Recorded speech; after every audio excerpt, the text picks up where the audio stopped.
So the 7th and the 8th verse. We'll see the meaning of it today.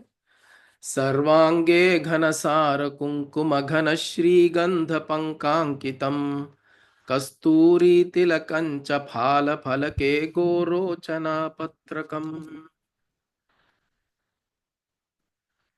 ganda darshana mandale nayanayor divyanjanam tenchitam कंठाब्जे मृगनाभिपङ्कममलं तत्प्रीतये कल्पताम् कल्हारोत्पलमल्लिका मरुवकैः सौवर्णपङ्केरुहैः जाती चम्पकमालती वकुलकैर्मन्दारकुन्दादिभिः केतक्याकरवीरकैर्बहुविधैः क्लिप्तास्रजो मालिकाः संकल्पेन समर्पयामि वरदे संतुष्टये गृह्यताम्. Okay, so these two verses are in the Madhyakuta. So now you notice these two are, there are two new bijaksharas that have come here, Sa and Ka. These are not new, but Sa is appearing for the first time. The first five we saw, the first five, the first five. And then we saw the sixth one, which is in the last 2 weeks ago. Hamsairapyati api atilobhaniya gamane. So her started with her.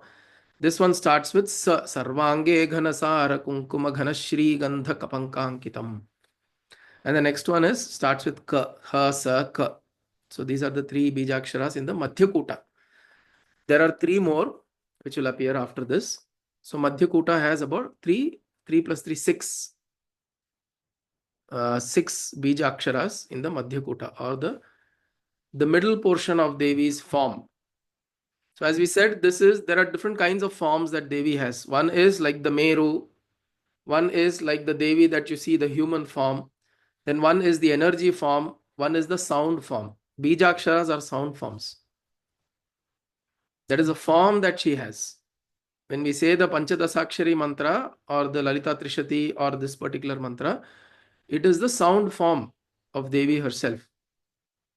Because name and form, or sound and form, are correlated with each other.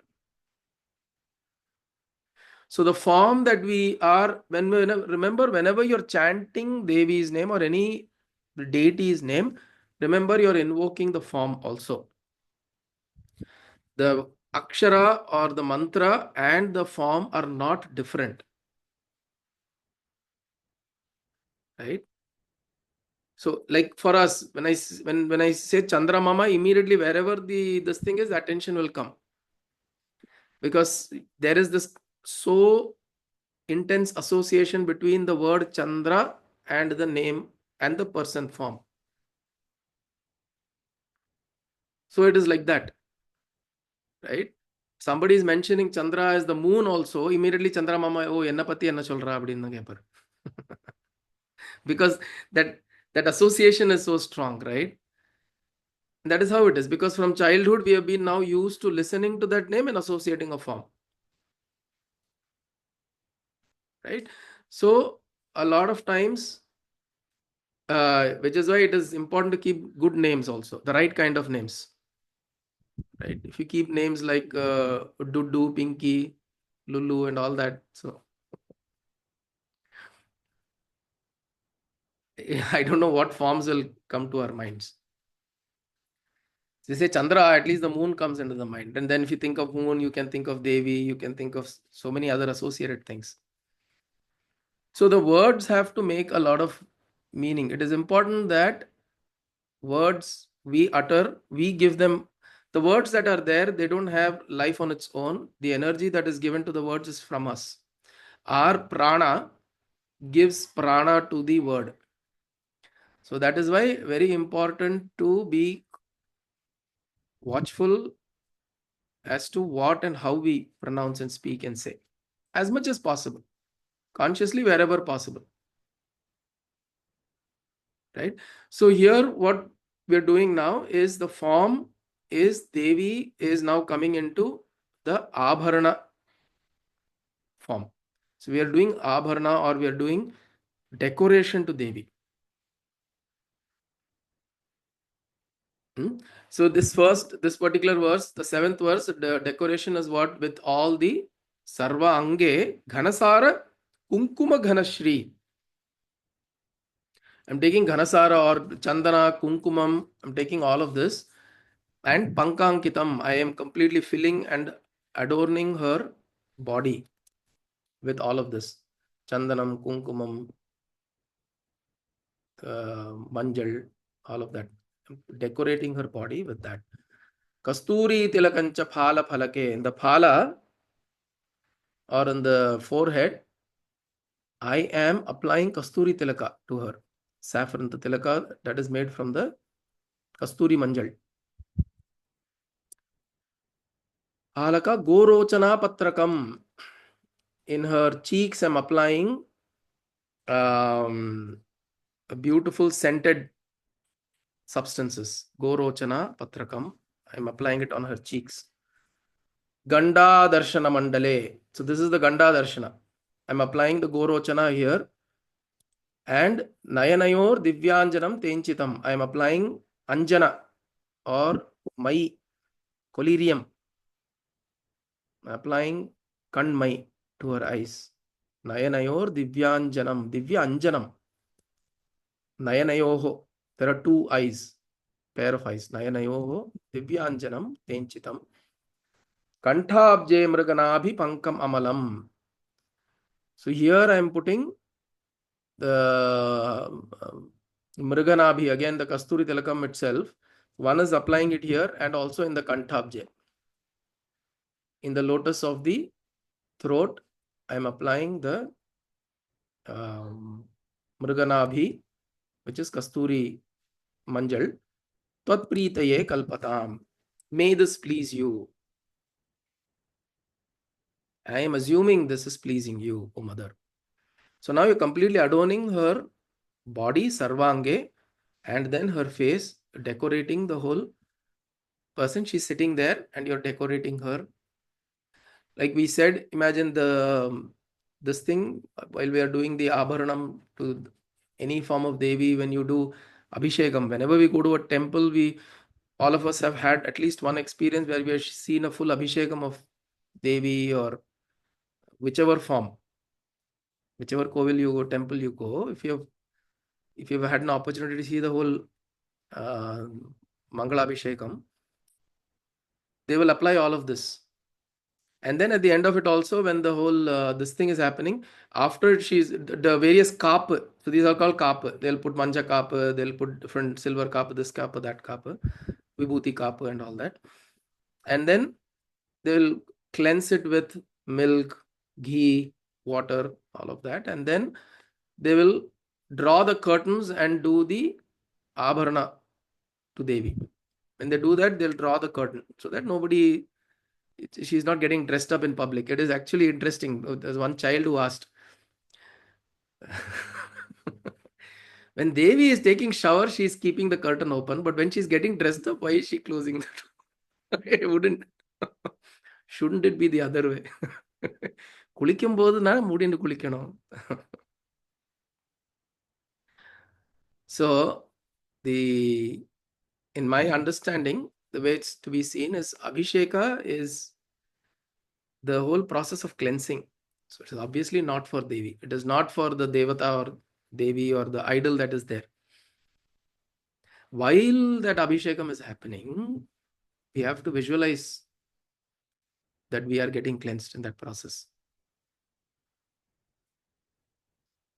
Right?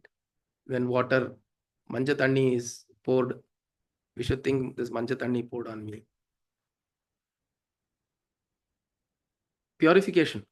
The purificatory processes that are happening on the idol there, that's an energy form. Remember, it's a consecrated energy form. And if we are able to associate with that energy form, we sit here in association, then your energy form gets cleansed.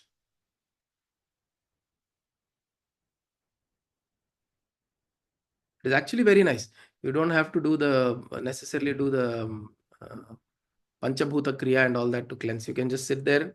If you are able to do that properly, the whole process is a cleansing process. And there is also fire. At every stage, there is arati that is shown. That is also fire. Through fire also, there is cleansing that's happening. There's water, there is fire, and various substances. Right? Ghee, honey, milk, curd, yalanir, coconut water. So many different things are poured on the idol. Of course, one thing is that the idol can take these substances and will remain. One of the reasons they don't put sif and use scrubbing, and they don't scrub the idol with detergent and soap solution and all that, is because those idols have to retain the energy form. Otherwise, that will go away. If you use some of that substances, the regular cleaning substances that you use in the kitchen and the bathroom, if you use that, the energy body of that consecrated form there's a possibility that it might get disturbed or dissolved. That is why they use these natural substances, not chemical or synthetic substances, natural substances, so that the energy form doesn't get disturbed. At the same time, the form, the vigraham, either it's panchalokam or if it is stone, it does not it can retain its form both physically and energetically. I remember Guru, there was a Krishna idol. He had told that never do, except water, don't do any other kind of substance abhishekam. Only water. So just pour water and wipe. So each vigram has its own properties, has its own, the material has certain, and the important thing is you are actually invoking the deity in that form. So you want to retain that energy. You don't want to do so much of work, build energy on that form, and then after that go and wash it away. Right? The idol may end up being sparkling clean, but the energy form would have been disturbed. So that is why all of this is done. And when the Abhishekam happens, you're also internally sitting there and you watch, and you're also thinking that not just your body, your energy form is getting cleansed. Your energies are getting cleansed. Right? And then after the cleansing of the energy, then that is why in Sri Vidya Upasana, always at the end of the whole, whatever you do, the puja that is done, you always take the energy form and you subsume it inside you. First, what you do is you bring your form, yourself into the various, if it's a yantra or whatever things that are there, you bring yourself into that first. So you do a prana pratishtha to that. It is very beautiful. This is how it is done. The rituals are done this way. The traditional rituals are done this way. You do prana pratishtha to the yantra or whatever that is there. First, you bring your prana into that and you say, may this prana be here. And then you do all the upacharas, that whatever mantra, whatever you have to do, the upasana that you have to do, that upasana is done to that prana, which is you actually. It could be a Ganapati yantra, it could be a Shri yantra, it could be a Vishnu yantra, whatever yantra it is, or a Sudarshana yantra. But first you do a prana pratishtha, which means you are now associating, creating that link with this prana to the yantra. And all the mantra upacharam you're doing, upasana that you're doing is that form, which means you're actually doing to this form. It's a reflection. That is how, and it's a very beautiful science. The way it works is that is why when you do all of that, that upasana that you do, at the end of it, you do an action to consume it or subsume that back, that prana, you take it back inside from the yantra. And the way these yantras are usually very personal yantras. I'm not talking about temple yantras, but personal yantras are usually done this way. So imagine when all of this, now in the abharana or the after the abhisheka, the manjal, kumkum and all of that is applied, it's bringing that form into a presentable form. So that is why the whole curtain is opened, so that people can watch, observe and absorb that energy transaction. And then later they put the curtain I don't know, possibly for practical reasons, you don't want there are a lot of movement that will be there. So people, the way probably the structure would have been that you, after that, you close your eyes and you meditate for a little while. Don't get distracted. The Abhishekam is done. All of that, you visualize the cleansing, and after that you close your eyes and sit while the abharana is adorned on the form. Otherwise, when you keep looking at it, the whole activity will distract you, will distract the mind. So you close it and then let the activity happen. And then when you open your eyes, you're seeing the beautiful form with completely decked up. So in this verse, he is decking up Devi, and he's saying, may I deck you up with all of the different lepana. Lepana is your all kinds of different kinds of paste: sandalwood paste, turmeric paste, kunkuma paste, kasturi manjal paste, kasturi turmeric paste, all of the different kinds of paste I apply on your body, on your face, on your kantha, on your tilaka, on your phala.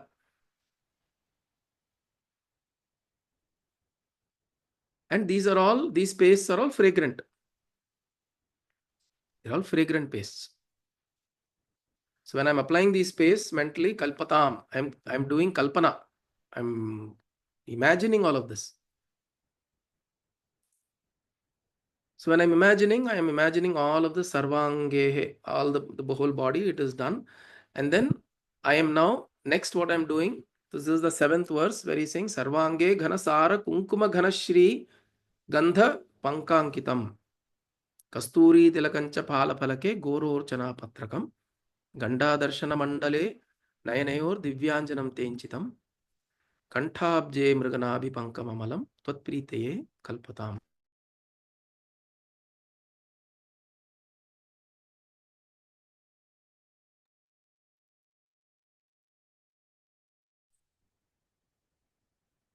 So with the 7th one, he's applied all the different kind of fragrant oint. He's anointed Devi.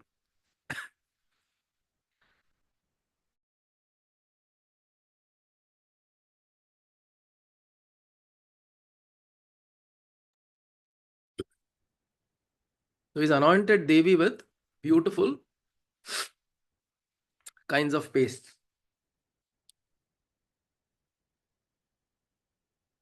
And she is sitting there fragrant.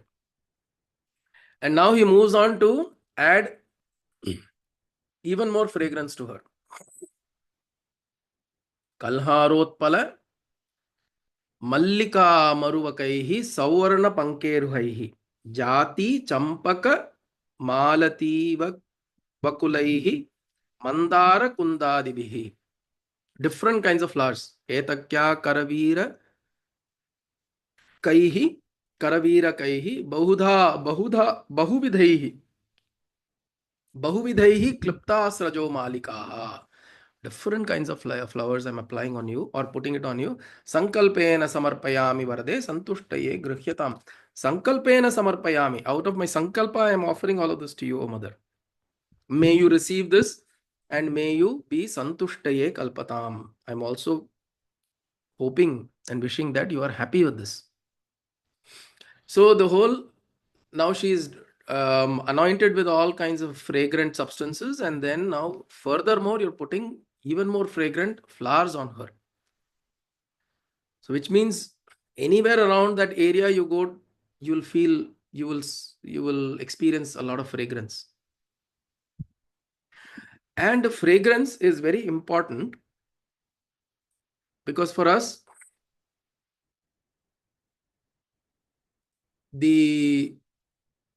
as I've said, if you recall how our sense organs operate, it goes from Shabda, Sparsha, Rupa, Rasa, Gandha. So Gandha is an extremely strong property or a very strong tendency that we carry. Our memories associated with Gandha are much more than with any other sense organs.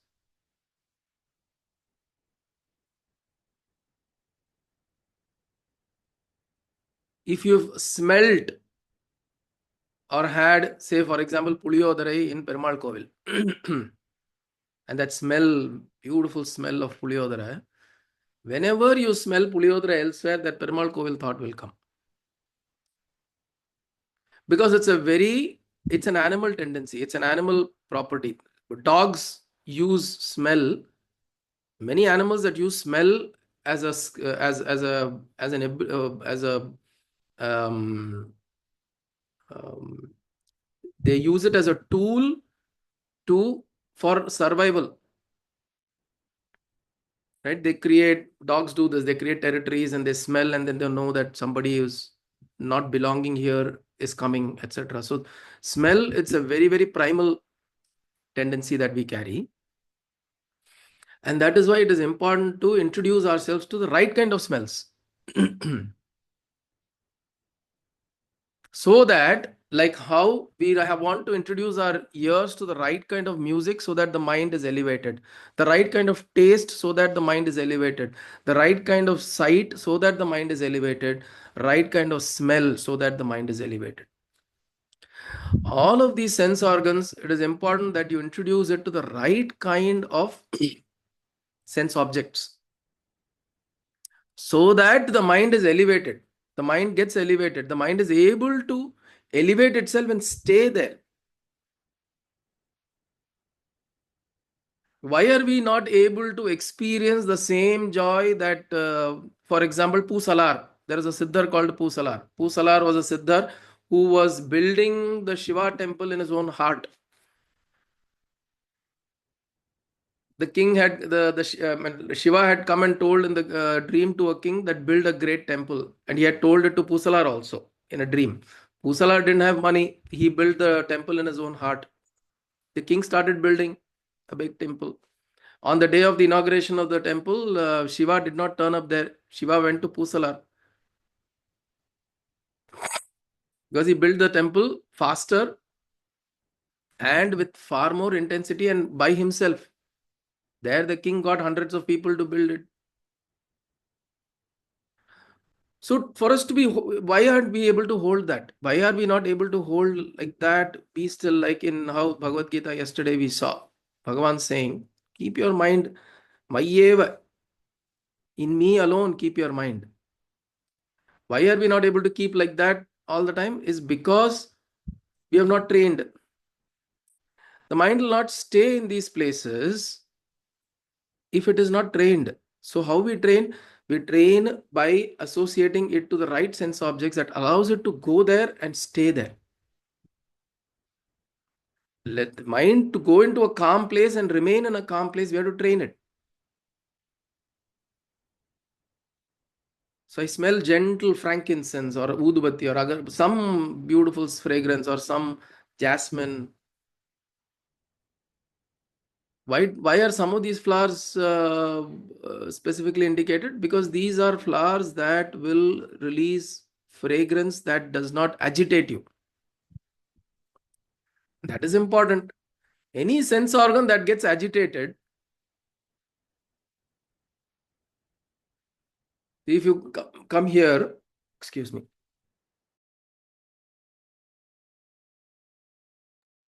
think we've spoken about this fragrance also earlier. The Middle East, Dubai and all, there are so many perfumes that are being sold and people use and apply and all of that.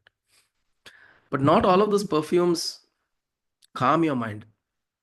A lot of perfumes agitate your mind. You want to you want to engage, you want to be active, you want to do other things and all. We should look for fragrances that settle your mind, calm your mind. Then you will be able to be in a slightly elevated state of awareness.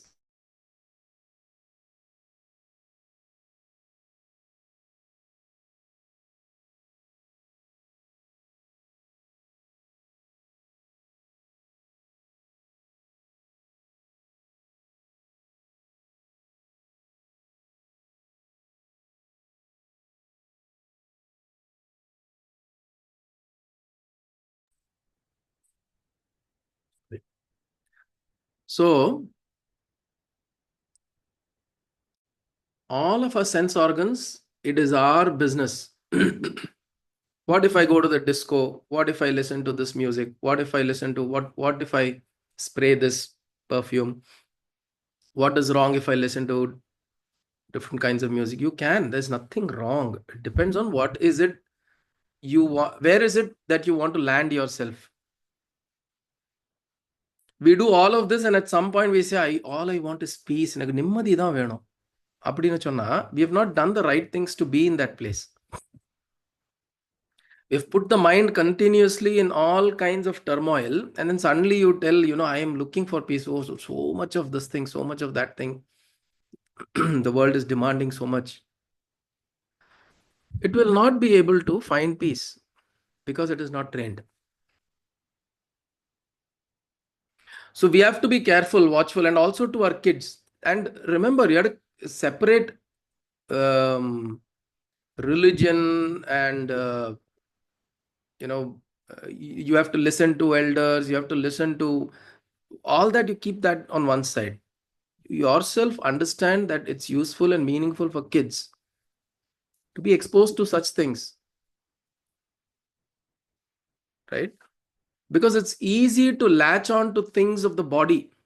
It's very easy for us to latch on to things of the body, of the material. It's very easy to latch on.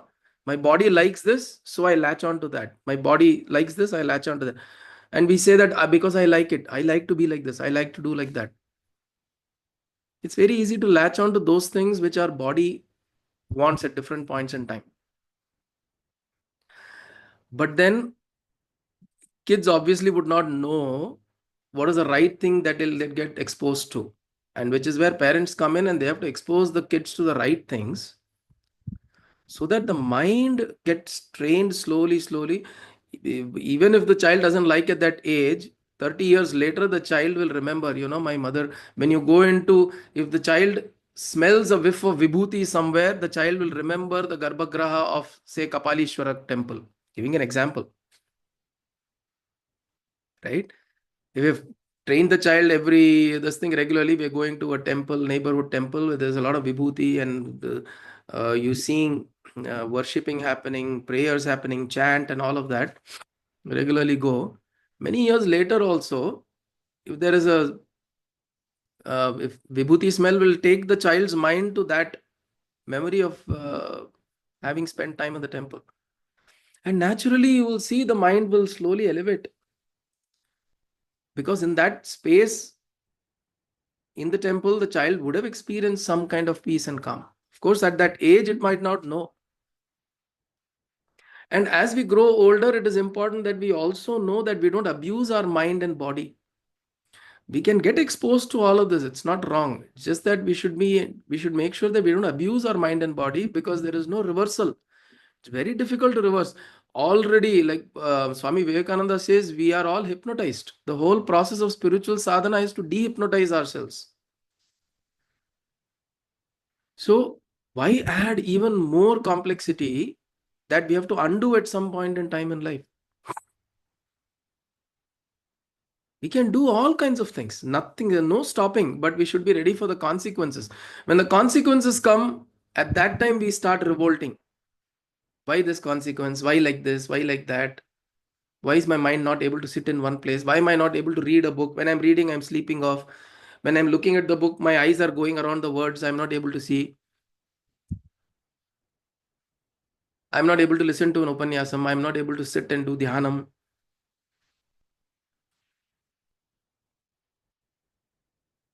Just 1 second.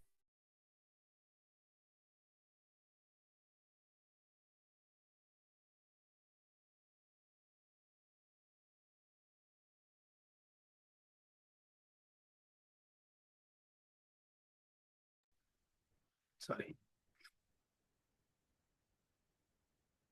So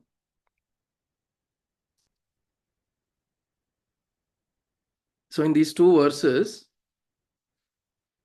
the sadhaka is trying to visualize the mother by means of fragrance, the application of the ointments, the fragrant ointments and the fragrant flowers.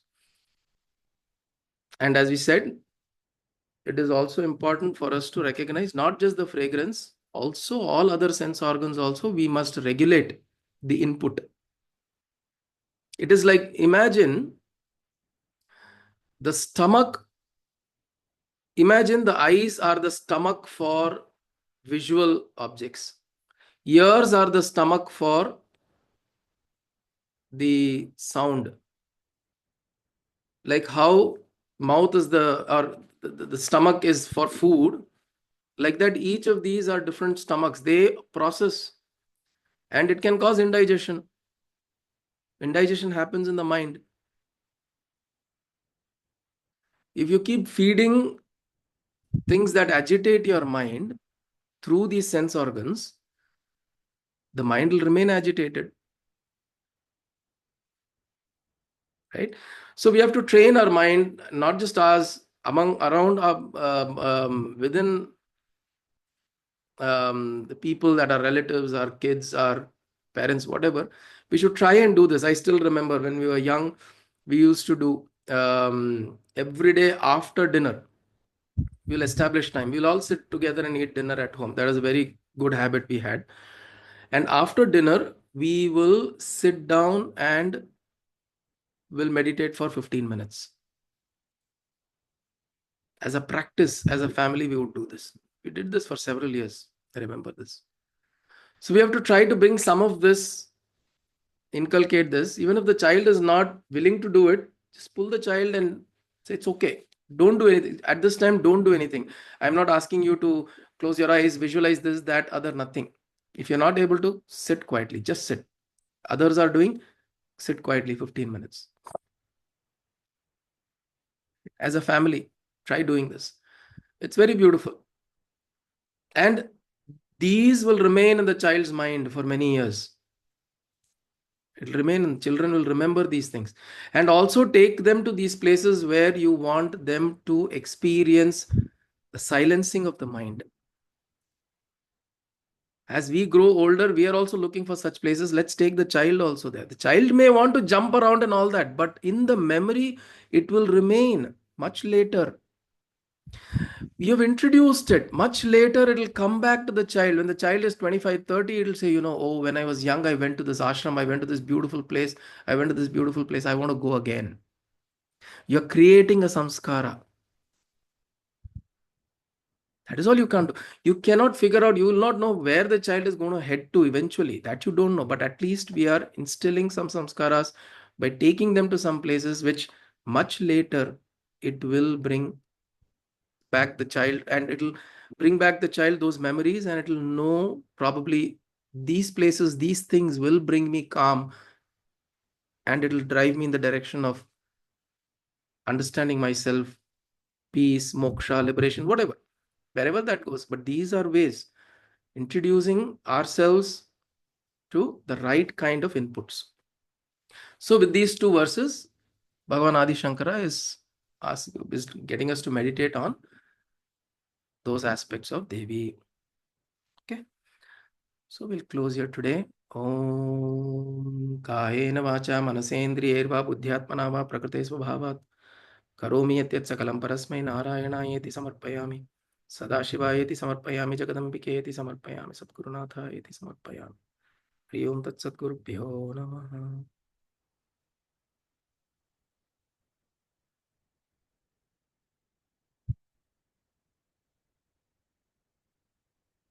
Gurudeva.